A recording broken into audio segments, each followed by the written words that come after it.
Top of the Voice, our weekly feature where we're joined in the studio by the voice of boxing, Adam Smith. Adam Smith to take a look at the week's biggest stories. Smudge, how are you? Oh, very good, boys. Nice to see you. Got your legs out, I see. It must It's be warm hot out. outside. We don't know the weather. I've been on the road for a bit. I haven't seen you boys for a while. Wow, We spoke to you in New new. York last week, right? Was it? Yeah, New York last week or the week before. I can't remember. I've been all over the place. Got a lot. You travel more than Judith Chalmers, don't you? You've got a lot of air miles. You've got a lot of air miles, haven't you, under your belt? You do well. Get around, yeah. Doncaster, Glasgow. Yeah, not as glamorous as New York. Yeah, that's nice. Should we start by looking back a brilliant fight over the weekend, which saw Fabio Wardley stop Justis Huni in the 10th round in Ipswich. Lots of questions to talk to you about that. Let's start with the obvious one, because everyone's talking about the count, right? I don't mean the fella from Sesame Street. I mean... Nope. The count from Sesame Street. It's up to 10. I don't have a big problem with it. I mean, Justis Huni was boxing beautifully, and I felt gutted for him afterwards because it was the performance of his life, and he was 9 minutes away from his biggest win. However, a W's a W, and Fabio Wardley can never be counted out. He's got power. That right hand landed, and for me, the count, the referee makes the decision. He felt Justis Huni wasn't able to continue. I thought when it hit him, I mean, from sort of experience of being around boxing for a long, long time, I thought it was a finisher when he hit him. Okay. But that's not to say he shouldn't be given the opportunity had the referee thought he was fit to continue, but that's his call. So I don't have a big problem with it. And what would have happened? He probably would have carried on for 20, 30 seconds. Wardley would have hit him again. He was in a bad way, and he could have been really, really nastily hurt. So I don't have a problem with the stoppage at all. I think Fabio Wardley found a punch from the Ipswich gods, didn't he? Smudge, do you think that's a worry? Because it looked to me, and fair play to Fabio, because that punch was, wow, what a punch that was. Someone who had a really good amateur career and someone who's obviously white collar background. Yeah. Do you think it starts to show that the crack in terms of the boxing experience? I think there's two ways of looking at it. One is that a guy who's had 4 white-collar fights is selling out Portman Road to 20,000 people, and he just won a WBA interim belt, and he's undefeated in 20 fights. That's an extraordinary story. Yeah. Yes, of course, amateur pedigree does come into it, and I think that most successful elite world fighters have had a very good amateur background. Yeah. But Fraser Clark had a huge amateur pedigree, and he still managed Fabio Wardley to deal with him with the right hand. And I think Justis Huni, a much better amateur, been boxing since he was 8. Wow. Fabio only turned over at 22. Wow. He was working as a retail analyst or something in Ipswich, and he didn't even box. He just went down to the gym and started. So it's amazing how far he's come in 8 years. But yes, obviously, if you look at the fighters around him in the heavyweight division who maybe have that background and the skill set, it's going to be hard for Fabio. But you can't deny that he's always going to have an opportunity, because he hits so hard, and it's a little bit like Deontay Wilder, I suppose. Yeah. When is that opportunity going to come, and in what shape will it be in? I don't think it should come next. I think he needs a couple more fights at least before he gets a world title shot. It's crowded up there. We've got Usyk and Dubois on July the 19th for all the marbles. First time ever that the 4 titles are on the line in England at Wembley Stadium. It's a massive night, the rematch between the pair of them. And Joe Parker surely is next in line. And then there's a huge amount of heavyweights trying to get in there. Ajit Kabayel deserves his chance, I think, fairly soon. We're looking at possibly Dillian Whyte and Moses Itauma to fight in the summer. Now, everyone's saying, should Moses get an opportunity even though he's only 20? And there's loads of others that could have it. Martin Bakole, there's AJ and Fury still possible. There's Deontay Wilder coming back soon. So there's loads of fighters in that heavyweight mix. But I think Fabio has done what's been asked of him. He had a rough night. Justis Huni was sparkling. I thought he was terrific. I thought his feet, his angles, I thought he boxed really, really well. It was just sort of as happy as you are for Fabio is as devastated as you are for Justis Huni. Do you think, sorry, Benny, do you think it was a great punch from Fabio, or do you think that Huni maybe took his eye off the ball? A mixture. Lost a little bit of concentration. Yeah, a mixture. I think when you're into a 10th round, legs are going to get tired. He's worked so hard. Did he need to trade? No. Did he slightly switch off? Yes. Had they probably practiced that punch over and over again in that sort of scenario, Ben Davis and the team? Yes. So I think it's just one of those things, and that is the jeopardy of heavyweight boxing, which is what we love. We love the fact that he could be so far behind and then find something from somewhere. I think we said on commentary at the end of the 9th round, he's got 9 minutes to find a shot, and he just needed 1 second to find a shot. It's mad. It's a mental business. I know Justis Huni obviously suffered defeat, and as you said, he boxed really, really well from start to finish.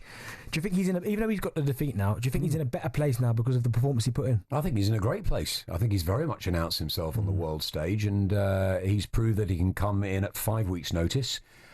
With less fights on his professional record than Fabio, deal with the animosity of a huge Ipswich crowd and all of that went with it. It was a cold, windy, rainy night. There's loads of things that could have upset him. He was a younger man, and I think he boxed really well, and I think he can come again. I was slightly surprised he wasn't as disappointed afterwards. He seemed to sort of take the defeat in a sort of quite humble way. I found that quite fun, and that's why when Andy said about the count, I was like, did he want to continue? Because you're right, even when the referee went, he didn't really go, like, why? It was almost like, okay, I'll take it on the chin. He was hurt at the end of the first round, and he was hurt in the Kevin Lerena fight as well in Riyadh. So there were question marks about his chin, but I think he got through that first round and then got onto his bike for a couple of rounds and then started to push Fabio back. And I thought, if anything, Wardley was in danger of getting stopped late on. So it was one of those unpredictable moments that happen from time to time in boxing that you just can't write. Yeah. Before we move on, I'm going to ask you a question you can only answer with a yes or no. That's hard for me, you know that. I know, but that's why I'm asking it, right? Will Fabio Wardley ever be a heavyweight world champion? What a question that is. No. Okay. Can you elaborate? No, I'm only joking. Next up, let's get your view on... We talked about Moses Itauma, actually. Dillian Whyte's name has been thrown into the mix. Would you like to see that fight happen? Yes. Very much so. I'm glad you carried on with that, yes. I mean, I would say, just give me a little bit, the no to Fabio Wardley, but I think he will get an opportunity, and you never know with his power. Okay. But on terms of what we saw the other night and the lack of amateur experience that Darren picked up on, it's unlikely in this generation, but you never know. Okay. Dillian Whyte... You know that when that goes out on social media, they won't bother with that last bit. It's clickbait, It would just be the no. It's clickbait. And then I'll have Fabio onto me going, mate, come on.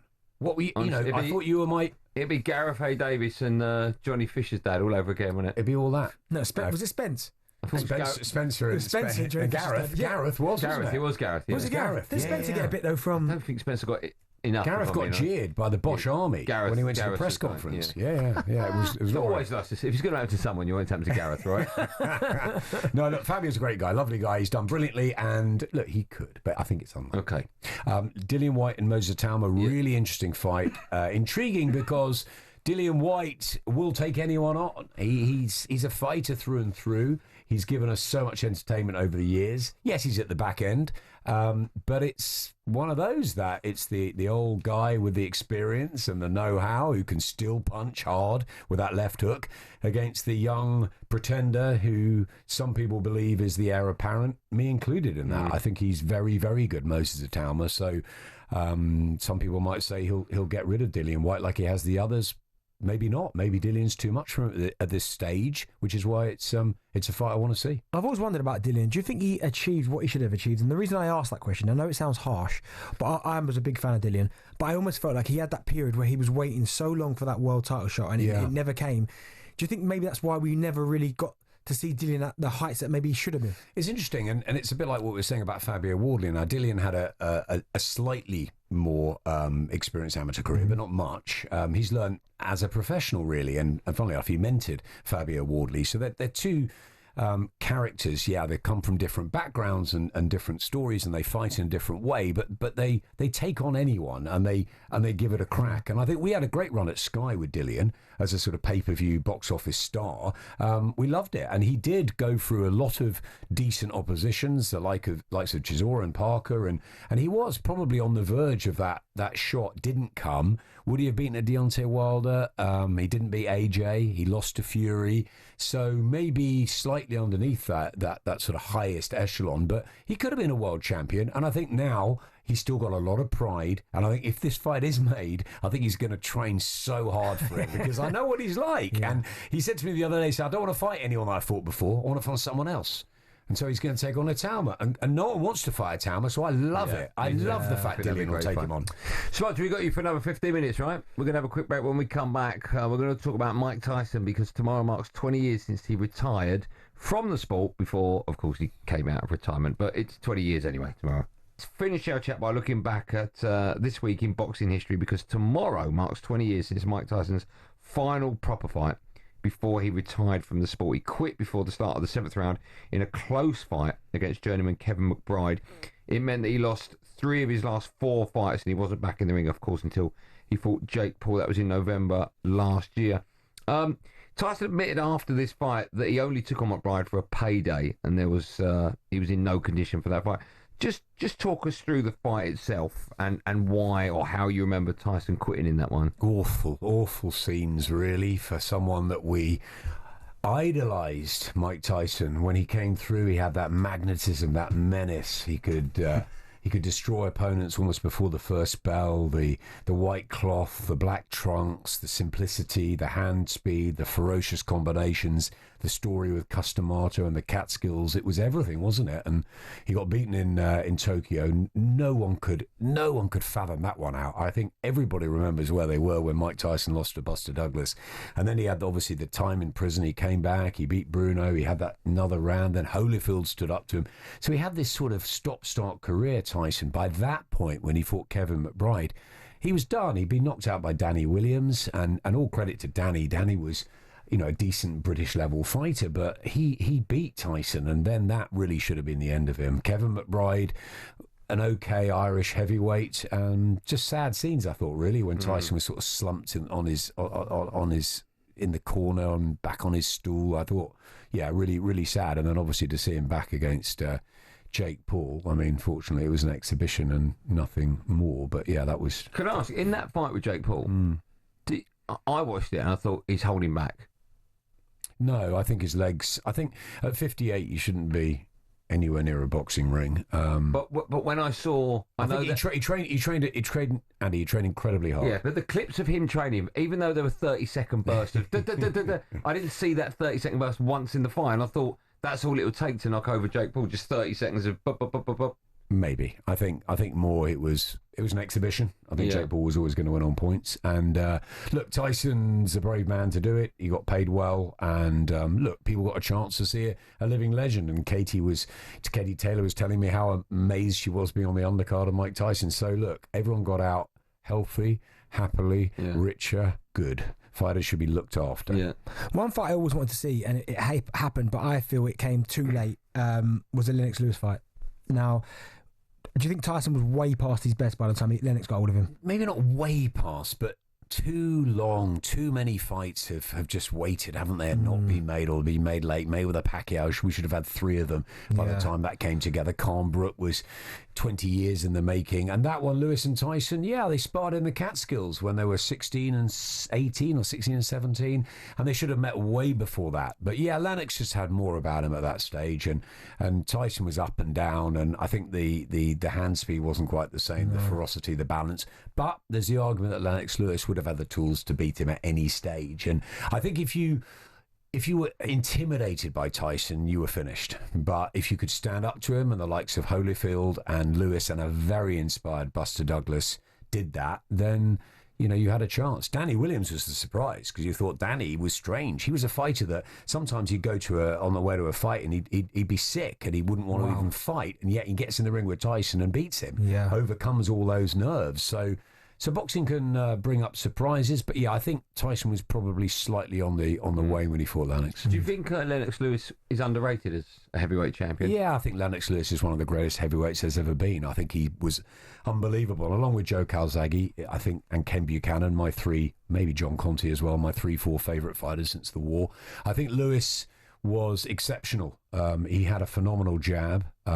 He was a brilliant all-round boxer. He was huge at that time, before the likes of the Klitschko's and Furies, when the Man Mountains came in. He was big at that time.